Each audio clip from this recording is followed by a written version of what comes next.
مولانا یاسوف عباس صاحب جنہیں آپ سماعت کر رہے تھے، حضرات بہت خوشی کا احساس ہے اس لیے کہ ہماری اس اسٹیج پر بڑی عظیم شخصیتیں اس اسٹیج کو رونق بخش رہے ہیں۔ ایام اعزاء میں عزائے سرکار سید الشہداء میں آپ نے اپنے چہیتے خطیب کو سنا تھا، لیکن آج امیر کائنات کے جشن میں اس اسٹیج پر پوڈیم پر آپ تقریر سماعت کرنے جا رہے ہیں۔ خطیب انقلاب عالی جناب مولانا عباس ارشاد نقوی صاحب قبلہ، میں ان کی خدمت میں گزارش کر رہا ہوں اور وہ تشریف لا رہے ہیں۔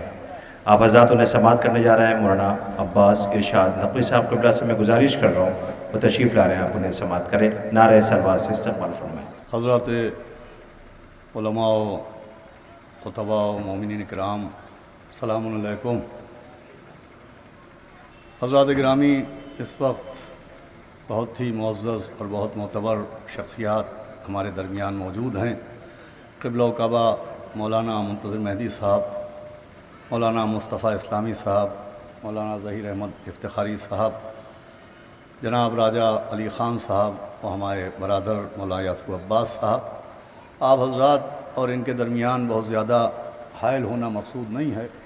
میں اول تو شکریہ ادا کرتا ہوں غدیری یووا فاؤنڈیشن کے تمام اراکین اور عہدیداران کا اور مولانا ظہور صاحب کا کہ جنہوں نے مجھے بولنے کا موقع دیا۔ عزیزوں، میں بہت مختصر طور کے اوپر آپ سے گفتگو کرنا چاہوں گا، اور جہاں سے مولانا یاسوف عباس صاحب نے گفتگو کو تمام کیا ہے وہیں سے گفتگو کا آغاز کرنا چاہوں گا، لیکن آپ کی توجہ اس سے پہلے چاہتا ہوں، لہذا آپ اپنی توجہ کی دلیل کے طور پر ایک بآواز بلند نعرہ صلوات بلند فرما دیں۔ دیکھیے عزیزوں، ابھی گفتگو بولنے پر ہو رہی تھی، مجھے بھی بولنے کا موقع دیا گیا۔ یہ بولنا، یہ گفتگو کرنا، یہ اللہ کی ایک عظیم نعمت ہے جسے قوت گویائی کہتے ہیں۔ لیکن عزیزوں، یہ قوت گویائی، یہ نطق، یہ بولنا، یہ وہ طاقت، وہ صلاحیت ہے کہ جس کے ساتھ ہم دنیا میں نہیں آتے۔ جب ہم دنیا میں آتے ہیں تو سورہ حلطہ، سورہ دہر کے مطابق ہم دو قوتیں اور دو طاقتیں لے کے آتے ہیں، جن کا ذکر سورہ دہر میں ہو رہا ہے کہ بسم اللہ الرحمن الرحیم، انا خلقنا الانسان من نطفۃ امشاج نبتلیہ فجعلناہ سمیعا بصیرا۔ قرآن اعلان کر رہا ہے کہ ہم کو، جس کو اللہ نے نطفے سے خلق کیا ہے، جب ہم دنیا میں آتے ہیں تو دو قوتیں اور دو طاقتیں لے کے آتے ہیں، ایک سماعت کی طاقت اور ایک بصارت کی طاقت۔ اللہ ہم کو جب دنیا میں بھیجتا ہے تو بصیر بنا کے بھیجتا ہے، سمیع بنا کے بھیجتا ہے۔ ہم سنتے ہوئے آتے ہیں اور ہم دیکھتے ہوئے آتے ہیں، ہم بولتے ہوئے نہیں آتے ہیں۔ یہ بولنے کی قوت، یہ بولنے کی طاقت ہمیں اس وقت نہیں ملتی جس وقت ہم اس دنیا میں پہلا قدم رکھتے ہیں۔ صرف دو طاقتیں، توجہ سنیے گا، بہت مختصر گفتگو ہے، تعمیل حکم اور اتمام حجت کے طور پر عرض کر رہا ہوں کہ یہ دو قوتیں ہم اللہ کے یہاں سے لے کے آتے ہیں، سننے کی قوت اور دیکھنے کی قوت۔ ہم دنیا میں روتے ہوئے آتے ہیں، ہم بولتے ہوئے نہیں آتے ہیں۔ جو بھی آتا ہے وہ دنیا میں روتا ہوا آتا ہے، بولتا ہوا نہیں آتا۔ اور یہ اس بات کی علامت ہے کہ انا خلقنا الانسان من نطفۃ، کہ جو نطفے سے بنے ہیں، جن کا وجود نطفے کی سبب ہوتا ہے، وہ سنتے ہوئے آتے ہیں اور دیکھتے ہوئے آتے ہیں، وہ بولتے ہوئے نہیں آتے۔ لیکن اب اگر کبھی 13 رجب میں کوئی بولتا ہوا نظر آ جائے، 13 رجب کو آغوش پیغمبر میں کوئی گفتگو کرتا ہوا نظر آ جائے تو یہ کس بات کی دلیل ہے؟ عزیزوں، یہ اس بات کی دلیل ہے کہ جو روتے ہوئے آئیں وہ نطفے والے ہیں، جو بولتا ہوا آئے وہ نور والا ہے۔ لفظ انسان ایک ہے مگر انسان ایک نہیں ہے، نطفے والا انسان اور ہے، نور والا انسان اور ہے۔ جو روتا ہوا آئے وہ نطفے والا ہے، جو بولتا ہوا آئے وہ نور والا ہے۔ تو جو تخت حکومت پر قدم رکھے وہ نطفے والا ہے، جو دوش نبوت پر قدم رکھے وہ نور والا ہے، جو آیت آنے کے بعد عمل کرے وہ نطفے والا ہے، جس کے عمل پر آیت نازل ہو جائے وہ نور والا ہے، جو سورج کے اشارے پر چلے وہ نطفے والا ہے، جو سورج کو اشارے پر چلائے وہ نور والا ہے، جو میدان جنگ میں مردہ پڑے ہوئے کافروں کے جسموں سے لباس اتار کر اپنے بچوں کو پہنائے وہ نطفے والا ہے، جس کے بچوں کے لیے جنت سے کپڑے آئیں وہ نور والا ہے۔ بھائی مبارکباد کے طور پر یہ جملہ آپ کی خدمت میں حاضر کرنا چاہتا ہوں، جو پیدا ہو کے کمرے کو نجس کر دے وہ نطفے والا ہے، جو 13 رجب کو خانہ کعبہ کو پاک کر دے نور والا ہے۔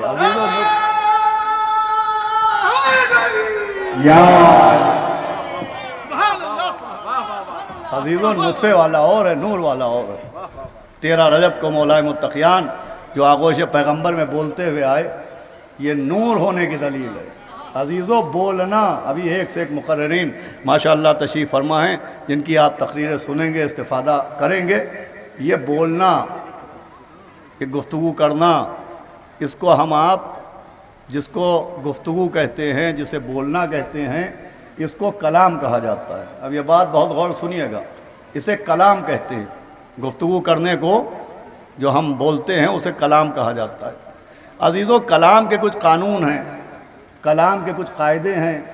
کلام کے لیے جملے کی ضرورت ہے، جملے کے لیے لفظوں کی ضرورت ہے، لفظوں کے لیے حروف کی ضرورت ہے۔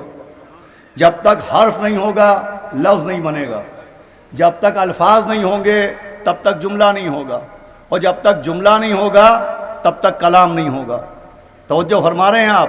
بھائی گفتگو کرنے کے لیے، کلام کرنے کے لیے الفاظ، جملے کی ضرورت ہے، اور جملے کے لیے الفاظ کی ضرورت ہے، اور الفاظ کے لیے مولانا ظہور صاحب توجہ فرمائیے گا، بلکہ آپ ہی توجہ فرما رہے ہیں، صلوات بھیجے محمد والے محمد۔ دیکھیے میں ایک بات، میں 25 برس سے زیادہ ہو گئے سرزمین پہ مجھے مجلسیں پڑھتے ہوئے، محفل پڑھنے بھی میں آ چکا ہوں۔ میں اپنے بزرگوں کی خدمت میں کیا گستاخی کروں، اور میں ان سے کیا کہوں کہ آپ جب فضائل بیان ہو تو آپ کیا کیجئے۔ میں اس سے پہلے بھی عرض کر چکا ہوں، میں نوجوانوں سے ضرور کہوں گا، وہ افراد جو 60 برس سے زیادہ کے ہیں، اگر وہ داد نہیں دیتے ہیں، اگر وہ نعرہ نہیں لگاتے ہیں، اگر وہ سبحان اللہ نہیں کہتے ہیں، تو مجھے ان سے کوئی شکوہ نہیں، اس لیے کہ جو 60 برس کے اوپر کے ہیں وہ اپنے حصے کی داد اپنے زمانے کے مولویوں کو دے چکے ہیں۔ ہمیں نوجوانوں سے کہنا ہے کہ ابھی 25 برس کے سن میں انکل نہ بنیے، صلوات بھیجے محمد والے محمد۔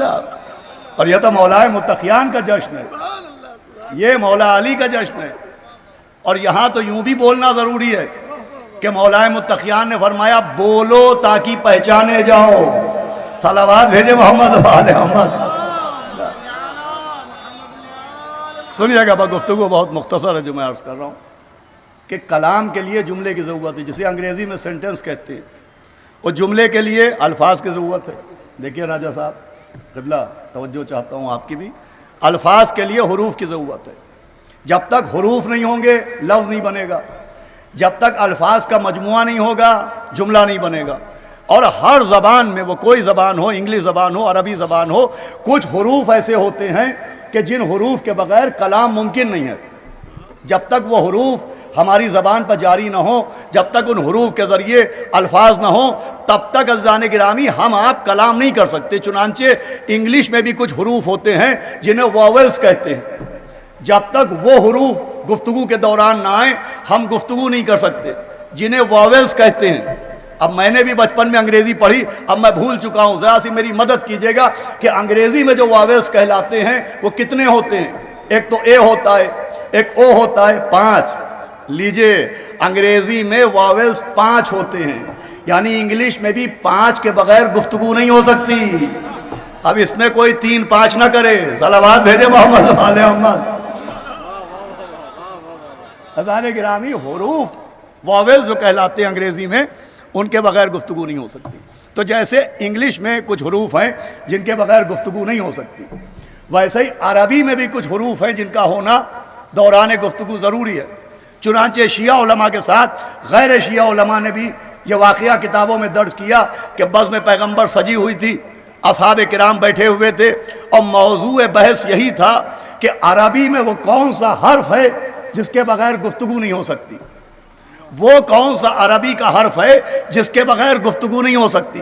صحابہ نے بہت دیر غور و فکر کرنے کے بعد ایک نتیجہ نکالا، اور وہ نتیجہ یہ نکالا گیا کہ الف کے بغیر گفتگو نہیں ہو سکتی، الف کے بغیر کلام نہیں ہو سکتا۔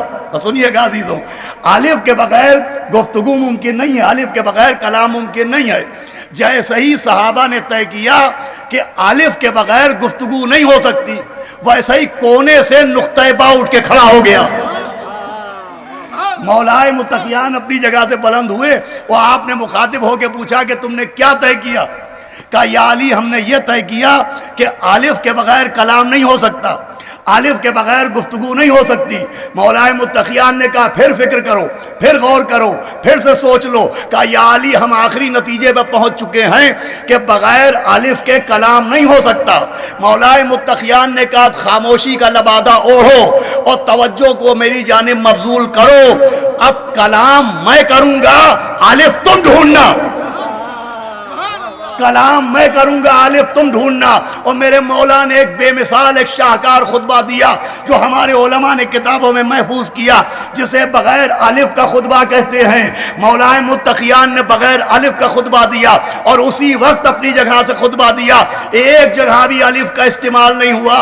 مولائے متقیان نے فرمایا کتنی مرتبہ الف آیا؟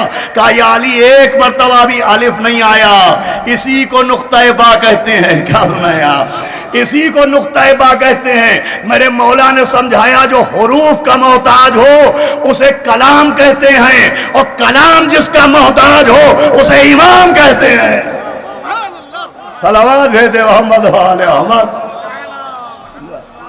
بھائیان گرامی، گفتگو کو میں نے ختم کر دیا۔ مولائے متقیان نے کل 13 رجب ہے، جناب امیر تشریف لائے اور آپ کے نے پیغمبر اسلام کے دست مبارک پر کلام کیا ہے۔ یا نبی اللہ، قرآن سناؤں، تورات سناؤں، انجیل سناؤں، کیا سناؤں؟ کہا بسم اللہ یا علی۔ مولا کائنات نے 4 کتابوں کی تلاوت کی۔ ابھی آپ بھائی یاسو عباس صاحب سے سن رہے تھے دروازے کے متعلق۔